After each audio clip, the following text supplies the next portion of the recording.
Hello. I feel like I haven't been live for ages, but hello. We have an Unbreakable Voices episode for you. Um, Apologies for two things. I am suffering with my hay fever, so I'm very blinky at the moment. And also somewhere down the road, someone's having a party or something, so there's a bit of noise. But today's episode, we had the lovely Abbie, who I'm going to bring on now. Hopefully this will... God, I'm so blinky. It's really annoying. Okay, I'm just trying to get Abbie on again. Accept again. Yes, go live. You'd think I'd know how to do this by now, but why won't it let me go live with Abbie? Go live. Maybe if I can, let me invite you, see if that works. I'll try to invite you. Does that work? Hello. Hey, Oh, hello. Hello. it worked then. I think I have to Oh, invite rather do you? than it just wasn't letting me then accept your Oh, request. So but never mind. it's, We're here. we're here. Right. So for anyone who doesn't know me, my name is Sharon. I had cancer 4 years ago, and I am now trying to make it my mission to help other mums around the world really tell their stories and share awareness and just spread awareness. So that's why I've come up with Unbreakable Voices. And today we had the lovely Abbie on, who I met through her sister Vanessa, who I had on a few weeks back. And Abbie has kindly agreed to come on and tell us Please. her story. Hi, Vanessa. Oh, Speak of bless the her heart. devil. Oh, love her. Excellent. So Abbie, can you tell me a bit about yourself and what life looked like before your cancer diagnosis? Yeah, sure. By the way, I love the name Unbreakable Voices. I think it's brilliant. Really good. Thank you. Yeah, I'm Abbie, obviously. I've always had a really nice life. Well, I do have a nice life still. Yeah, good life, good upbringing, lovely friends, amazing family, including my sister Vanessa, obviously you've had on. I had a fairly lovely life really before cancer. And I was generally happy. We all have our moments, don't we? Don't get me wrong. I've had episodes of feeling really low and um, circumstantial, but generally very happy. Always kind of smiling. I think people would say I've got a smile on my face a lot Yeah. of the time. So generally, yeah, a good life, very good life. Lots of support around me. So, how did you find out about your cancer?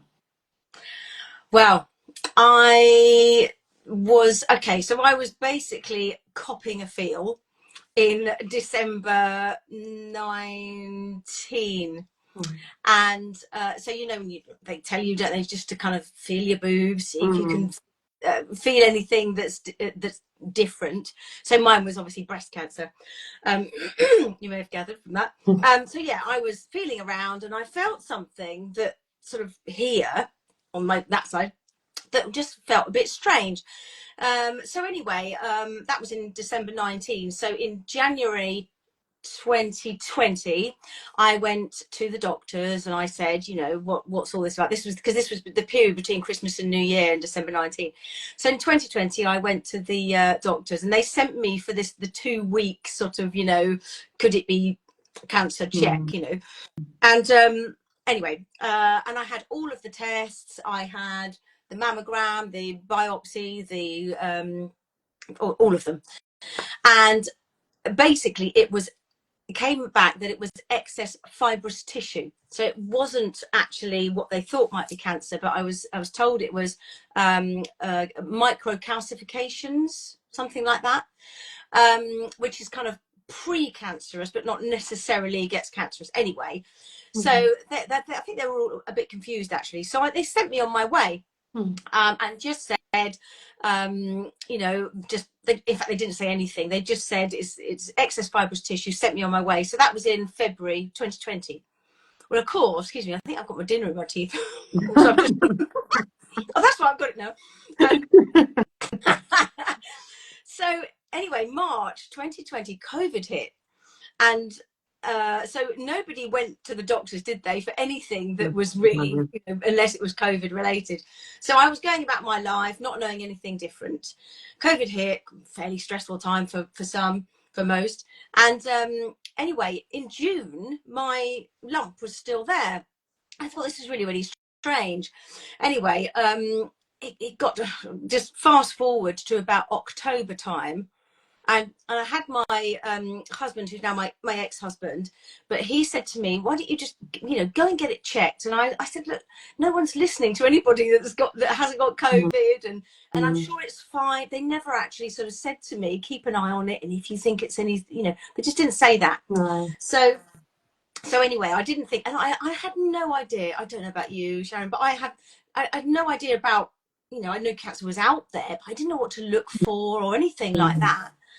Anyway, so fast forward to October time, and I also had a friend that said to me, oh, just go, honestly, just go to the doctors, because by that time I'd noticed I had red skin as well. So that was another telltale sign. I just thought, this is not normal. You know, they sent me on my way, but this doesn't feel right, you know. So I then went back to the doctors again, and they sent me for the 2-week check. And then, lo and behold, it was cancerous. And it's funny because well, not funny, but you know, the doctor said, I'm not surprised you're now still worried, because it went from 3 centimeters sort of lump, which was not cancerous, to a 10 centimeter cancerous tumor. So we're talking what? Grapefruit size. Now the weird thing is I did not notice in my breast a grapefruit size that shouldn't be there. No, not at all. No, it was very strange. So I basically had what they call ductal DCIS, which is ductal carcinoma in situ, and it was stage 3. And it went into my lymph nodes, and eventually I found out that it was in 14 lymph nodes. So I had 14 lymph nodes taken out, as well as my mastectomy, my breast taken away. Yeah, and that was that, basically. It was just, nasty time. But, you know. I mean, you like, so you go through all these months of like just anguish and just waiting and like it growing and you're not even realizing it. Like, can you describe the exact moment that like you heard the words, then you have cancer? Like, what went through your mind? I think I was in denial. I think to begin with, when I first went for the consultation or the appointment with the doctor, I didn't think anything of it. If I'm perfectly honest, I know I had sort of, you know, red skin, but I just thought it can't be that. I don't know. You're just in denial, do you know? And I went there, and it had even a friend say to me, oh, do you want me to come with you? I said, no, I'll be fine. You know, my husband was picking up my son from school, because it was a 3 o'clock appointment right on the school run. And I've got to be honest, I was in complete denial. And then they said those words, and I just thought, shit, you know, and then it just hits you. It just absolutely hits you like a ton of bricks. And I don't think I actually still got it until they handed me the chemotherapy and hair loss brochure, and I was like, oh my god, okay, so this is bad. This is bad. This is serious, because you know, when you get handed that leaflet, you're probably going to lose your hair. And I just thought, oh my god, okay. And I had to go to you know, chemotherapy straight away. That was on the 3rd of December, I got told, in 2020, and I started chemotherapy on the 18th of December. So straight away. They just needed to, get me in. And I had 2 weeks, I think, of and I've said this before in a live, actually, in an interview with Vanessa. I had 2 weeks of complete meltdown. God, what if I die? Just awful. And I'd got my personal effects folder together of all my passwords for things, and just awful. And of course, it was kind of now lockdown time. I think it was second wave, so none of my family could be around me. It was just an awful time. And yeah, my stomach sank. And then I just thought, my son was 5 at the time, and this is I've got to do something about this. I've got to try as much as I possibly can to get through this. And it was just a really torrid time. I was watching my son play, and I just thought, I've got to do everything in my power to not let him grow up a motherless child. So yeah, it was a grave thoughts went through my head a lot at that time. Because I mean, that's the thing. So you were going through. I mean, I was March 21, so I was like on the sort of other side of COVID, but still going through. But with you being like in the thick of COVID, how did you cope with telling your family and friends then if you weren't really like able to sort of be around them? Well, I've told my family, obviously, and my immediate friends, because they were a great support network, and I wanted to have sort of people around me to pep me up if I was feeling rubbish, feeling low. So I told them, and I just basically blurted it out. I mean, my family knew that I was going for tests, and my closest friends knew that I was going for tests anyway. So it was just a case of, oh my God, you'll never guess what. It's bloody breast cancer. Do you know what I mean? And it was just, an awful time. But I didn't tell any of my, I didn't go public, if you like, until my hair was falling out. Because I thought, if I go bald, it's going to be obvious, I'm a singer in a band and a duo, so I doing gigs and being on show, if you like. And I thought, I'm not going to be able to hide this. Obviously, I wasn't doing that at the time because we weren't performing, but I'm not going to be able to hide this. So I didn't tell anybody until I went public. And how I went public was that so I had six rounds of chemotherapy every 3 weeks. And it was between, I think, and I tried the cold cap, the scalp cooling machine, but it wasn't plugged in properly in my first session. So it was, and then I took my drip stand to the toilet, because you take it to the toilet and they unplug you, and then you take it to the toilet and they plug you straight back in again.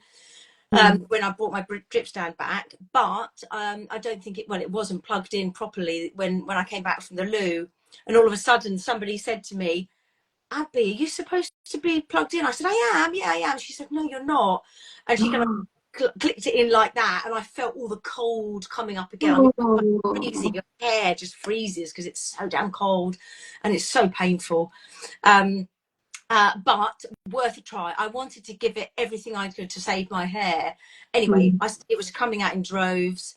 Between chemotherapy 2 and 3, I decided to shave it. It was just coming off. So I shaved it, and my sister, Vanessa, and 2 of my beautiful friends, Jo and Kelly, we did a YouTube video call thing. And I shaved it live on that.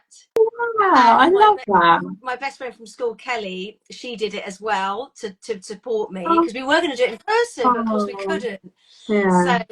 So she did it to support me as well. And Jo, who's got beautiful long auburn hair, she said to me, oh my God, I don't want to shave my head. I said, you don't have to. But I said, do me a favour, I want to raise money for charity by doing it. Can you set up the Just Giving page? She said, yeah, no problem. So I did that, and we raised over £7,000 for Wow. cancer hair care. Yeah, a wonderful charity, who've literally just been invited to Buckingham Palace, actually. So I was, yeah, really proud to read that today. So anyway, we raised £7,000, and that's how I went public. I put it on, Right. I put it on Facebook with a picture of me with a bald head, saying, you know, this is what's happening to me, blah blah blah. You know, if you'd like to support me, please donate to this charity. And that's how we raised £7,000. That's So amazing. yeah, so that's how I went public. But you know, I did consider not going public, but I just thought it would just be too obvious. And Yeah. I'm a very upfront person, very, you know, out there and upfront, and I believe in talking about matters.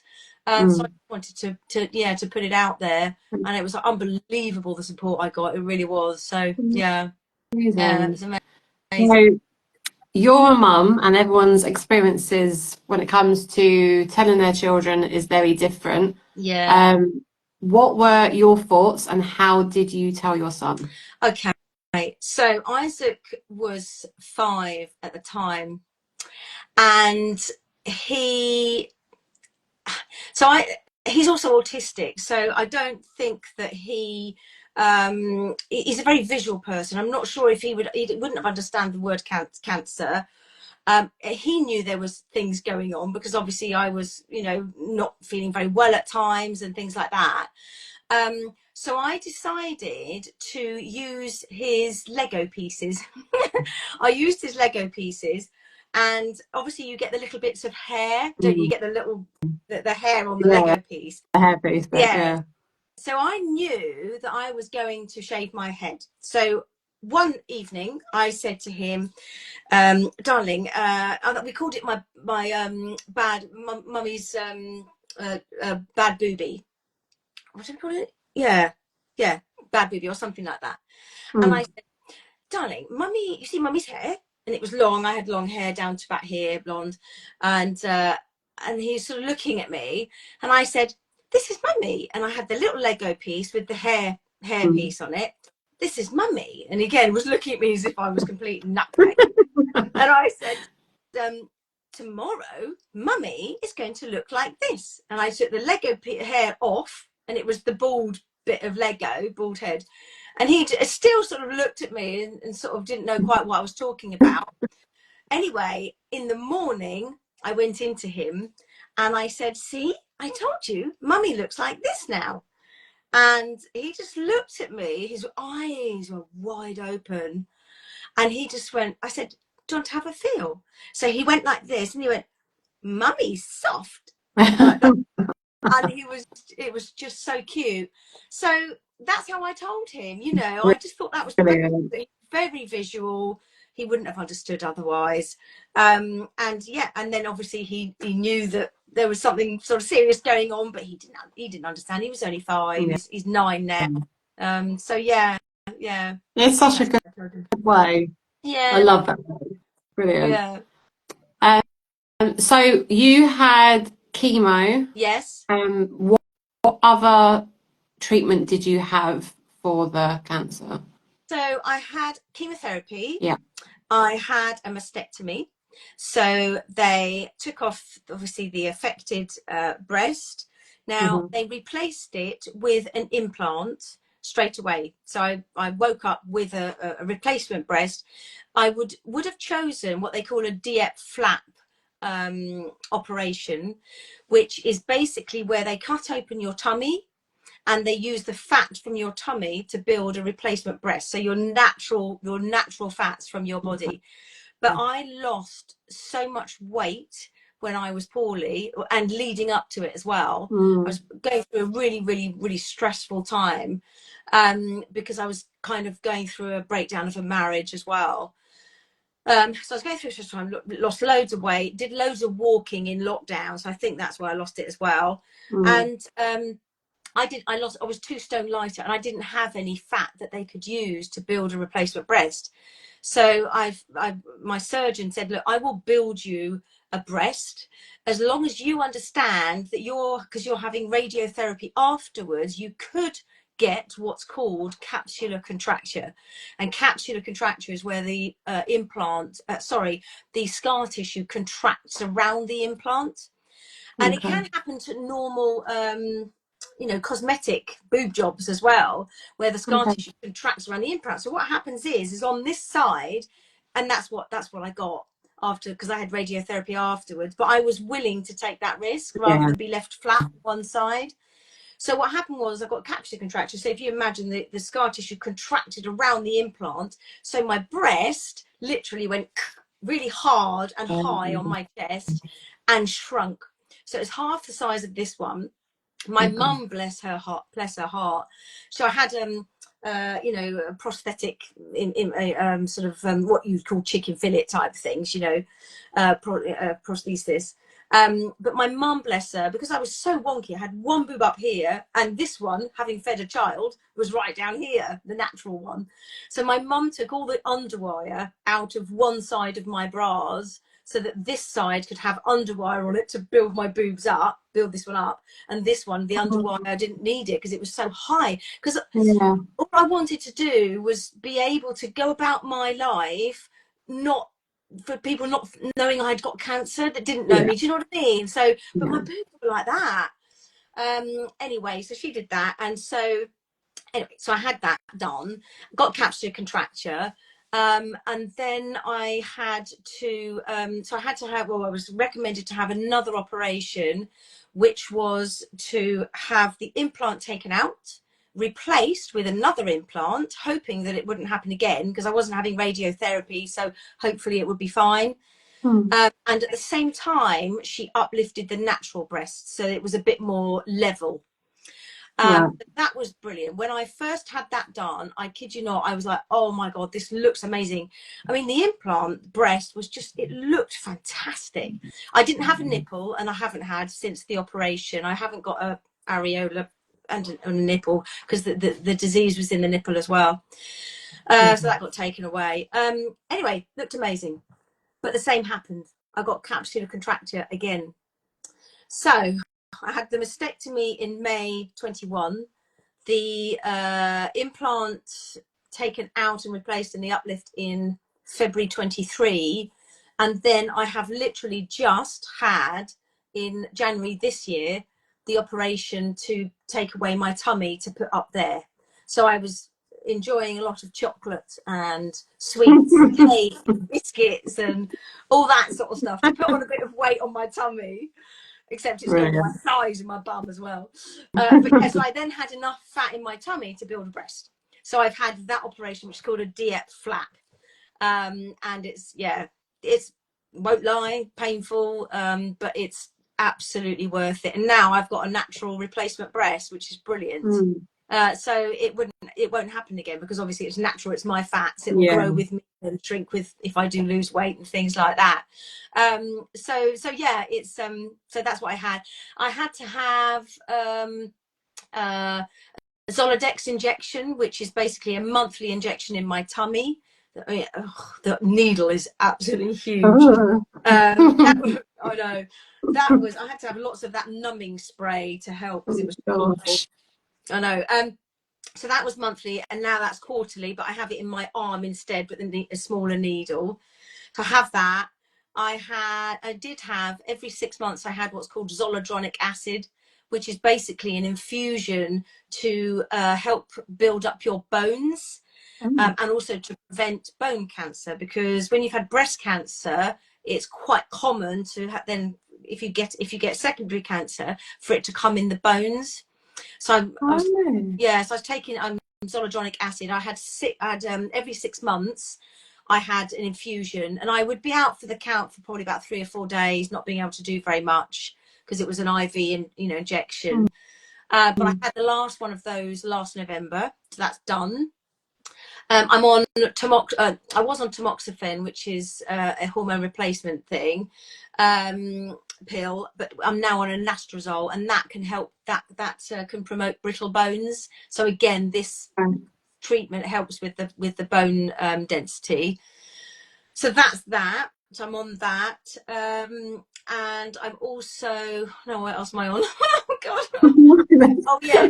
Oh yeah. And I know. And I'm also now on what's called abemaciclib, which is basically chemotherapy, but in pill form. Right. But that's to act as a preventative to stop Okay. it coming back. So I'm cancer free, Mm-hmm. but I have this pill every day. In fact, the chemo nurses came today to deliver it. I have a blood test every month. They come in, take my bloods, and then they deliver. If the bloods are okay, they deliver the pills 2 days later. So they came in today, and she actually said to me, "Your creatinine levels are quite high," which basically means that my kidneys don't work to the full function because of this pill. It's quite a known problem with this pill. But if I have a break of the pill, my kidneys go back to normal function. So it's not a long-term kidney problem. However, my GP thinks I've got chronic kidney disease. And I'm just like, oh God. But he doesn't know. I don't think he understands the about this pill. Anyway, so yeah, my kidneys don't function particularly well on it. And obviously it's chemotherapy, but in pill form. So I can sometimes get tired. My achy bone, I get achy bones. But, you know, I was just willing to take everything to prevent, yeah. So that's basically what I'm on at the moment. Yeah. Just a few things. Yeah. So what support did you have going through your all your treatment? Like not just like friends and family, but like outside support. Oh, amazing. I had so much support. You know, because I'd gone public on Facebook and raised that money, I then kept getting people asking for, you know, are you okay? And, you know, so I was doing a blog to, I started a blog for cathartic reasons to start with, to get it all down on paper in my own mind. But actually, I was putting it out there and people said they were enjoying it. So it was a practical blog with practical information, but it was also kind of, I wanted to try and inspire others because my mindset going through it was on point. I literally, I thought I was healed before I was, and I would chant to myself, I am healed. You know, my boob cells are healthy and my body is healed. Even when I had cancer, I thought I was healed. So I was going through that kind of visualization process in my mind. Anyway, so I was putting out my blogs and I had so much support from people. People were just like, I felt like I was not only doing it for me, but like I was doing it for other people. Yeah. And that actually really helped because I didn't feel like I was trying to kick this cancer's ass just for myself, you know. It was amazing. And I thank every single person that has messaged me and still continues to message me to see how I am, because it really, really, really helps. I do understand that some people don't like to talk about it, and that's fine.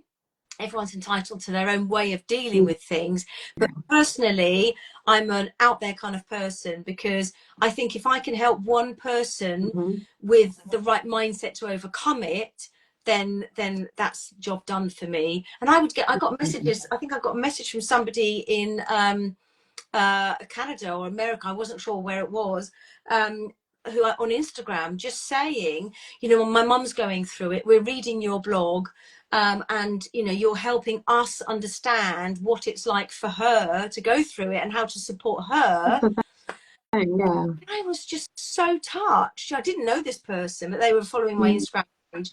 I was so touched, and I just thought, wow, that's just, yeah, that's amazing. And I answered every single email or message or instant message that people sent me, every single one. Because I was so grateful for the support. It really, really helped me. It really did. It was amazing. Yeah, forever. That's the thing. I think Forever grateful. you're right. In helping yourself, you do end up then helping others. And that was one of the reasons why I wanted to do this, because it was like, it's not just like going to help, you know, me or you, it's going to help like so many other people. And I mean, there's so many different aspects to every cancer, and Mm. not every cancer, no cancer is the same because No, I of the know. journey Mm. that, you know, you go through, and, you know, Sandra down the road goes through. It's Yeah. all so different. And I think the thing is that because I was really, really strong in my mind, like I said, I felt already healed. And Mm. I had a real acceptance of the situation. I thought, I Mhm. can't change this. This Yeah. is the situation. So I just had to deal with it. And there was no way, I just, had to be really, really strong. And Mm. my family said that because I was strong and they couldn't get to me, I couldn't be there. I didn't see my mum or my sister or my dad or any of my family from the time of my chemotherapy right until my last chemotherapy, which was in April. I Wow. didn't see them. I didn't see them once, and it was so painful in that sense Mm. because we're so close as a family, and that still chokes me up to this day, is not being able to see Mm. them. I've gone off on a thread now, but oh yeah. So because I was strong in how I was dealing with it, they said it helped them because Yeah. they couldn't get near me, they couldn't hug me, and so they said it really, really helped them, and then that made me feel so much better because Yeah. I felt like I was being strong for me, and that they are not being. I wasn't necessarily being strong for them, um, Mm. but I was trying to focus so much on being well and staying alive. But they said it really helped them to get through it as well because they could see that I wasn't sort of falling apart. And don't get me wrong, I did have days like that. I Mm. wasn't this invincible person that just kind of, because I did have down days, but I read, and again, I said this in my interview with my sister. I read a quote from Deepak Chopra, who's from healing, and it basically says that if you have an invincible mindset and you have absolute courage and absolute bravery, it releases chemicals in your body that fight cancer cells. Oh, wow. I know, and I just thought, right, bull in a china shop. I have got to just fight this. Mhm. Absolutely, absolutely believe I'll get through it, no matter what, and do my best in my mind. Obviously, I know there was cancer in my body, so it could have dictated the situation, but in my mind, I had to stay very positive. Not ignore the fact that I had cancer, not ignore the fact that this was going on, but in my mind, I had to stay really, really focused. Yeah. And I just kept saying to myself, I'm gonna do my best and not let you, not let you take it down, take me down. Yeah. So I think that's the thing. I think, like, if you're stubborn, it definitely yeah, helps. yeah. I did. I got really stubborn. I did, and I was like, "Don't you mess with me? How dare you?" You know what I mean? And all I can say is that it you know it may have helped. It may not. I don't know, but I did my best. You know what I mean? Yeah, Yeah, yeah, I was exactly the same. I was like, I'm not leaving my kids, so no, sorry. yeah, yeah, yeah, yeah. So what did cancer impact the most, and how has it sort of changed you, how you look at yourself as a woman and as a mum? Um, I so my the cancer I had was basically breast. So some might say that if you have a breast taken away, that you lose part of your kind of womanly shape or whatever. Mm. And yeah, don't get me wrong, I went through all of that. I kind of said a bit of a ceremonial goodbye to my breast. I did a blog Mm. about it.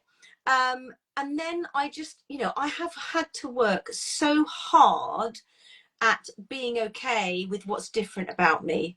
And Mm. for a perfectionist, and I hold my hands up, I am a bit of a perfectionist. I can hear my parents and my sister giggling away because they know, and my partner Adam. Um, but yeah, so I'm a bit of a perfectionist. So, but I've had to get used to the fact that I have got scars on this breast, recent scars on this breast. I've got scars on that breast. I've now got a scar from my hip to hip. Mm. And I've got a little bit of a hole, shall we say, in my tummy where my tummy didn't meet when they closed my tummy. So I've got to get used to that. So you know, it's it's yes, I said goodbye to my breast, but it doesn't. These scars don't define me. The lack of breast And although and now I've got one as well, but if I hadn't have gone for the replacement, it wouldn't have defined me, because I've worked so hard in being okay with what I see in the mirror. I've had to, because again, that's the what choice have I got?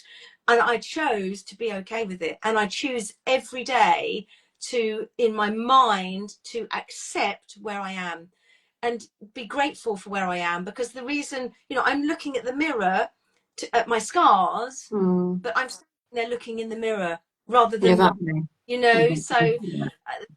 that's you know, so it did in the beginning, it did you know, it's changed me, that I feel a lot more calm. I'm much calmer than I used to be. I have my moments, don't we all, but I am much calmer than I used to be, because I want less stress in my life. I'm a big believer that our bodies, you know, can come out in all sorts, whether it be just a cold to cancer or whatever, if we're really, really uptight and stressed.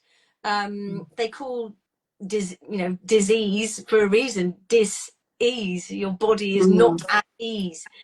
And so I just want to be very calm as possible. And so I don't sweat the small stuff these days as much. I look for silver linings in everything I do, because again, I think that's the only way forward. You know, I've got these scars, but hey, they're there because I'm looking at them, and I'm still alive to look at them. You know, when I was having the chemotherapy, I had you know, I had no hair, and of course it was brilliant, because then that was kind of saving me money on hairdressers, you know, and colouring my hair. And I said to Vanessa when I did a chat with her on the radio that you know, it took me about 2 minutes to get ready in the morning, rather than living my life around a blow dry. Do you know what I mean?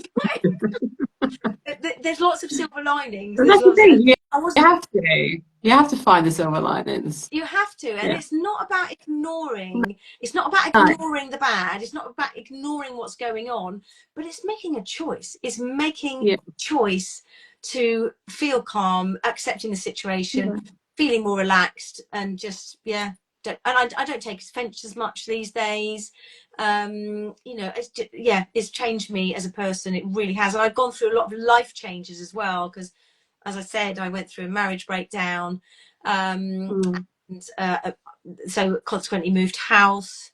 I've got a fantastic new partner now, who's so supportive emotionally, and it's just amazing. He's amazing. But I went all through that as well, so it was all a pretty tough time. Yeah, pretty tough time. Yeah. So what does life look like for you now then? What is on the cards now for Abbie? Well, it had a massive positive impact on my life. Weirdly, I was never. I'm much more. I was when I had cancer. I felt so healthy. I really felt so healthy. So yeah, I'm pretty happy. I'm cancer free. Like I said, I've got a divine new partner.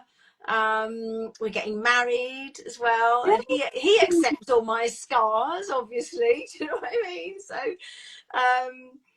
yeah, so life is pretty good, and I think I've actually changed for the better. It's a bit weird to say. Yeah. Did Same. you Yeah. think that as Yeah. well? Yeah. Absolutely. I think it's been a life-changing thing that happened for, and this is a bit, I find this very difficult to say without it coming across very controversial. I don't wish it upon anybody. I don't wish cancer upon anybody. But because I had it, it taught me certain lessons that I needed to be taught. Yeah. And for that, I'm grateful. I'm not grateful that I had cancer. I'm not grateful that I went through the process of what I did have to go through, but it has really taught me invaluable lessons.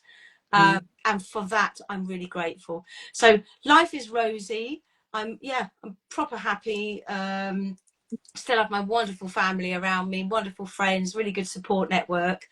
Writing a book. I'm writing a book about my story, but not only just for breast cancer, but to inspire others. I'm hoping to inspire others to get through any kind of life adversity with a positive mindset, because I think it really can help. It really can help. Mind and body are connected. Let's face it.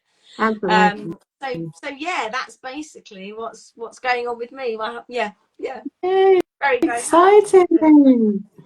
So, if someone is watching or listening to this and they are currently going through the thick of their cancer Yeah. battle, what one piece of advice would you give them, or what would you say to them? Like I said earlier, I'm a talker, so I would advise to use your support network, because like I said, I think that really is invaluable, because then you don't feel like you're doing it on your own. There are Yeah. so many people out there to help. um I I've got a couple of phrases which I really, really love and I quote a lot. But you never know how strong you are until being strong is the only option. And so Mhm. take that option. Be as strong and as positive as you possibly can. Surround yourself with people that you love. You know, gratitude, be grateful for what you have got in your life, because that really, really helps if you're grateful. I've got two gratitude buddies. I've got Laura and Michelle, my lovely friends, and every day we message each other with 4 things that we're grateful for the previous day, every single day. And with Laura, I've been doing it for 12 and a half years with her. See, Every when you told me about that, I started doing that now. When I do it. You do it, don't you? How's it going? Is it going well? And it's like today, I said I was grateful for paracetamol because I had a really bad headache Yeah. yesterday. But it's these things that you take for But the granted, thing is, and it's just, I think if you've got a grateful mind, then you've got mm, more abundance yeah, in your life. You've got more of an abundant mindset, so you're more than likely to go through life looking for happiness rather than yeah, looking for the shit bits. Do you know what I mean? So yeah. so it's really worthwhile. And also having the most positive attitudes you can. I know it's rubbish going through, and having cancer, and it's not, it's a horrible disease to get, but the more positive you can remain, Mm. the better your chances of getting through it, in a good, with a good outcome. I think it really, really helps. It has certainly helped me. Yeah, so that's what I would, yeah. And also, another one of my favorite sayings um is I've done the being strong one, haven't I? Yeah. Oh yeah. Nothing can take you down in your mind, or bring you down, not take you down, bring you down without your permission. So Mm. if you don't let, it's a bit like if somebody gives you an insult, you can choose to take it on board Yeah, or not. yeah. Not everyone's gonna like what you do or what you say, but actually, Mm. if you don't accept that insult, then it just goes away. Same with kind Yeah. of, bad thoughts. Just make a choice. Make a choice to do everything you can to get through it. I remember reading something or hearing something, and it was if somebody gave you an actual pile, like an actual like handful of dog shit, Yeah. you could actually like you can choose to like hold on to it, or you could just get rid of it and then just move Yeah. on. And it's like you have the choice, Well, like you how absolutely, something yeah. affects you. And I remember, It's yeah. sorry, lovely, carry on. I've finished. Oh, you finished. Okay. I remember my dad said to me, this was a really good thing my dad said to me, where there was somebody once who accused me of something awful that I didn't do. And she wrote me this absolutely awful letter back in the day, when there was letters, not texting and all this sort of letters, years ago. And my dad said to me, because he could see I was upset, and he said, right, is the things that she's saying to you in this letter true? I said, no, they're not, Dad. And he said, so therefore it doesn't matter, don't take it on board. And I Mhm. couldn't quite work it out. And he said, here, listen to this. I'm going to quote Buddha to you. And I said, okay. And he said, Buddha was a wise man. And basically what Buddha said is, if I give a gift to you and you take it, who does that belong to? Me, right? If I give a gift to you and you don't take it, who does that belong to? Back to that person. So it's the same with abuse, or if anyone's giving you, I don't know, taking the mickey out of you or saying something nasty about Mm. you. You don't accept it, who does it belong to? The giver. So Then, my yeah. dad basically said to me, if all of this is not true, then don't take it on board, full stop. And then it belongs to her, not you. And I'm Yeah. like, oh, and it was a revelation. Ever since then, I've been like, man, that's good. Because I'm like my son, I'm a visual. So I needed to kind of visualize that kind of scenario in my mind. And so that's it, basically. Brilliant. That's so good. Thank you so much. I knew like it was going to be a good one, and like just like Vanessa, you're just beautiful inside and out. And thank you, darling. I'm so glad that you came on and shared your story with everyone. Like, I'm sure it's going to help a load of people. Thank you for doing Unbreakable Voices, because it's just a brilliant idea. And yeah, thank you, it's fantastic, really good to talk to you. See you. Yeah. It's been really sunny, isn't it? It's going to be lovely. It's so like for the rest of the week, I think we're supposed to have like good weather. Yeah. So Lovely. But thank you so much to Abbie. And if you would like to come on as well and share your story like Abbie, then just message me and we can get you on. But have a lovely evening, Abbie. I'm going to go and have my dinner. I'm starving. Oh, bless you. I think I had mine in my teeth earlier. I wolfed it down quickly before chatting to you. Really good to see you, Sharon. And you. All right, lovely. Thank you so much. See you later. Bye. Bye.